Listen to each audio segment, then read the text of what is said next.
UPSC के लिए answer writing practice करते समय, प्रश्न लिखते समय आपको मुख्य रूप से क्या बातों का ध्यान रखना चाहिए और इसको हम समझेंगे। जैसे कि ये प्रश्न है, प्रश्न सबसे पहले प्रश्न की मांग को समझना होता है। जैसे ये प्रश्न है, भारत के पूर्वी और पश्चिमी तटों पर तटीय कटाव के महत्व पर चर्चा कीजिए। यहाँ पे तटीय कटाव के महत्व के बारे में पूछा गया है और उपशमन रणनीतियों का सुझाव दीजिए। 150 शब्दों में उत्तर देना है और चलिए इस प्रश्न को समझते हैं।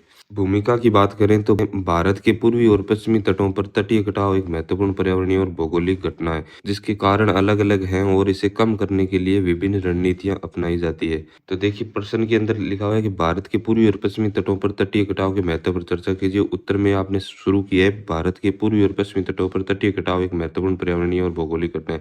यहाँ पे मुख्य बात शुरू हो रही है कि महत्वपूर्ण पर्यावरणीय और भौगोलिक घटना है यहाँ से। पर ये जो लाइन है ये क्या हो रही है, रिपीट हो रही है। जैसे कैसे हो रही है कि जैसे अपने के अंदर प्रश्न है, उस प्रश्न की एज इट इज लाइन है वो यहाँ पे कॉपी पेस्ट हो रही है। देखने में अगर कुछ गलत नहीं है, एकदम सही है, परंतु आप अगर इसको अन्य तरीके से प्रस्तुत करें और मतलब शब्द बदल जाए, भाव वही रहे, तो इसका स्पष्टीकरण और प्रभावशीलता और ज्यादा बढ़ जाएगी। पूर्वी तट पर दुनिया के सबसे बड़े मैंग्रोव वन सुंदरवन पश्चिम बंगाल में स्थित है, जो तटीय पारिस्थितिक तंत्र के लिए महत्वपूर्ण है। ये बात बिल्कुल उपयुक्त है। और तटों का पर ये क्या है, पारिस्थितिकी तंत्र के लिए महत्वपूर्ण है।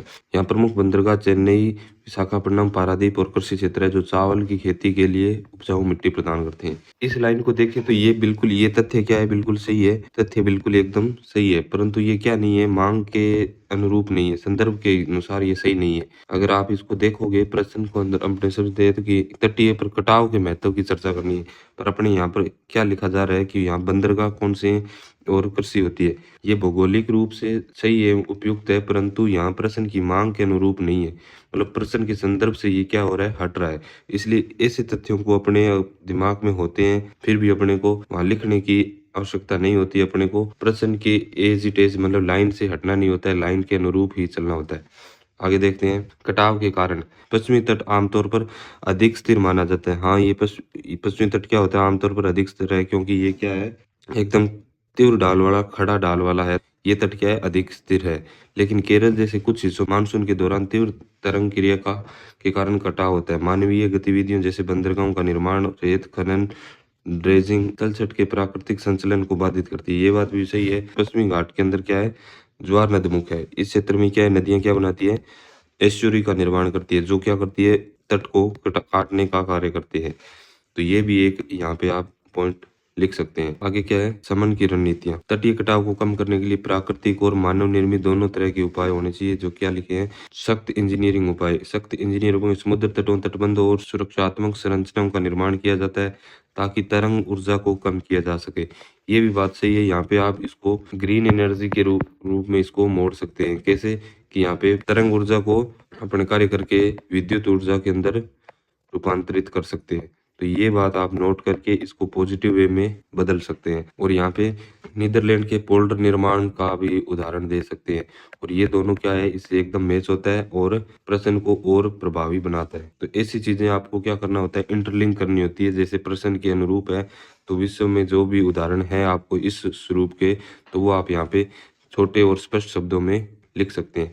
प्राकृतिक आधारित समाधान, ये क्या है, मैंग्रोव व अन्य तटीय वनस्पति का रोपण, तटरेखा को स्थिर करना। ये पॉइंट उपयुक्त है। समुद्र तट पर पोषण, कटाव के खिलाफ एक बफर के रूप में काम करने के लिए समुद्र तट पर अतिरिक्त रेत डाली जाती है।